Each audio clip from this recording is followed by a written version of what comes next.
The last time Congressman Anthony Weiner was a guest on this show was Friday night.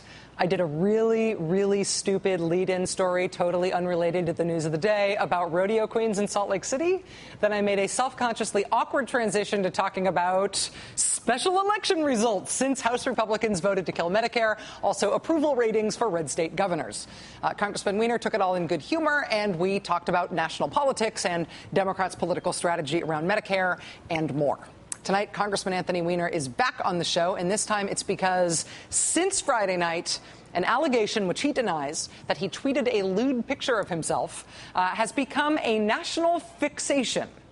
Here now for the interview to help us understand what has turned into 4 days of very strange news, Congressman Anthony Weiner. Congressman, thanks very much for your time. I blame it all on you. I'm sure it has something to do with those rodeo queens. Will you tell me in your own words what has happened here?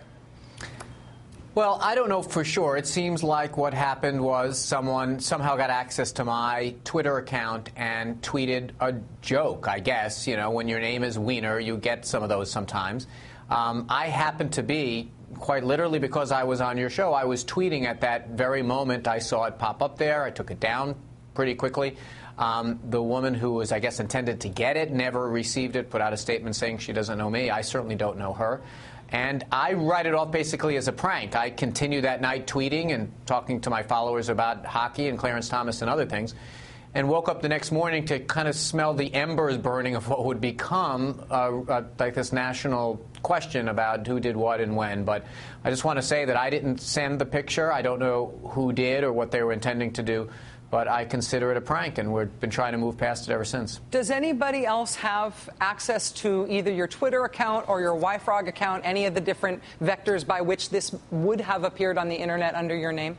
You know, I do all of my own tweeting, and with some very narrow exceptions. Sometimes we do some mass mailings and affirm like links to it, but the answer is I don't know. I mean, it doesn't seem likely, but to be honest with you, one of the things we've been doing ever since this thing happened is taking a kind of a hard look. We've hired a firm to take a look at our security, and we're not doing a great job at it. A couple of weeks earlier, I had problems with my Facebook account, changed the password to that, neglected to change the password on Twitter. I don't really know what happened. One of the things we're trying to do is get to the bottom of how secure the system is. As far as the YFrog account, I'll be very honest with you, I didn't really know for sure what that was until this thing popped up, and I clicked on it, and then it directed me to where these photographs were being kept, and I kind of quickly deleted it and moved on with my life. In terms of the Facebook problems that you had, were they this type of problem? Was it a problem where somebody was trying to put something on your Facebook page where it looked like it was attributed to you and would be embarrassing, but it wasn't from you? I don't want to drill too deeply into that because we have some professionals who are taking a look at it, but perhaps, I mean, I think that someone actually did get access. We reported it a couple of weeks earlier, got a new password and everything else. I don't want to draw too many conclusions. I mean, I'll be honest with you, you completely lost me with the technical stuff at the outset here. All I know is what I know, which is this thing was sent by someone else. They were on my Twitter page. I since have read a few articles like you have that it's not that hard to do. I don't believe this is this big national emergency that demands international investigations, but I think it was basically a prank, and until I know otherwise, I'm going to assume that's the case. And you have been very clearly trying to bring the whole conflagration to an end, in part by insisting that you wouldn't take questions on it anymore. That led to that very tense press conference yesterday. But because you haven't answered a question about whether the photo is you or not,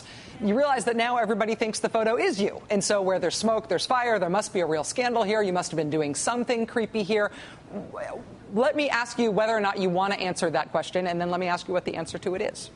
Whether the photograph is me? Well, am I allowed to say I wish? I don't. Look, we don't know for sure. The photograph doesn't look familiar to me, but a lot of people who have been looking at this stuff on our behalf are cautioning me that, stuff gets manipulated, stuff gets, you can change a photograph, you can manipulate a photograph, you can doctor a photograph. And so I don't want to say with certitude it maybe didn't start out being a photograph of mine and now looks as something different, or maybe it was something that was from another account that got sent to me. I can't say for sure. I don't want to say with certitude, and I'm not trying to be evasive. I just don't know. Is it possible that this started out as a private photo of yours that ended up in the public domain accidentally, or at least in a way that you didn't intend?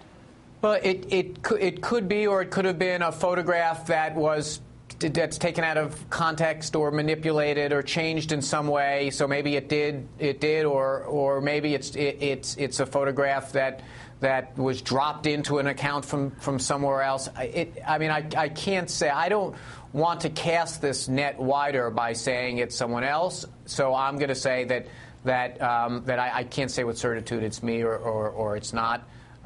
Jon Stewart last night assured his public that it wasn't me for reasons that are somewhat embarrassing, but I'll leave it to your viewers to make that determination. In terms of your constituents watching all of this unfold and wondering if there is fire here behind all of the smoke, wondering if you're doing creepy things online, essentially, how do you intend to reassure your constituents and the people who have supported you politically that they shouldn't think that you're a creep? Well, the simple fact here is that what this appears to be is probably what it is. Someone making fun of my name, someone trying to cause trouble for me, maybe poke fun at me. When your name is Weiner and someone posts a picture like that, the most obvious conclusion is that someone was pranking me and punking me, and I get that. I kind of am concerned about how far and wide this conspiracy theory has run. I mean, I've got people who did nothing more than just follow me on Twitter who are getting calls from reporters. We have people that I followed who they asked me to follow them who are now showing up in paper and in articles in the newspaper. Look, people get hacked all the time. Hundreds of thousands of times each year someone has their account either compromised or someone else takes their name or something like that. It happened to me. I don't think it's the end of the world. If people want to draw this conclusion that it's a much more successful hack than I think even anyone who did it could have imagined because it's gotten all of this oxygen. This is what life is like, perhaps, in social media in the world of 2011.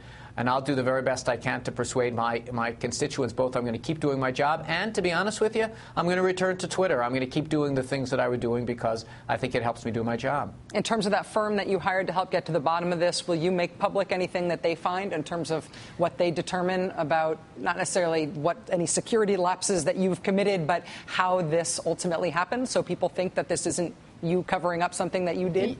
Yeah, that's a fair request. Their primary job is going to be to try to figure out and deconstruct what happened from our perspective in terms of, whether there's a big security breach. They're also going to be looking into maybe something much worse went on here that we're still learning about. But I think it's perfectly reasonable to say, I've asked them in consultation with them whether there are any other authorities we should bring in. They're going to look into that as well. And I think it's fair for people to ask. Obviously, anything about my accounts and security we're not going to make public, but things that kind of help unravel this very important mystery, I'm certainly eager to do.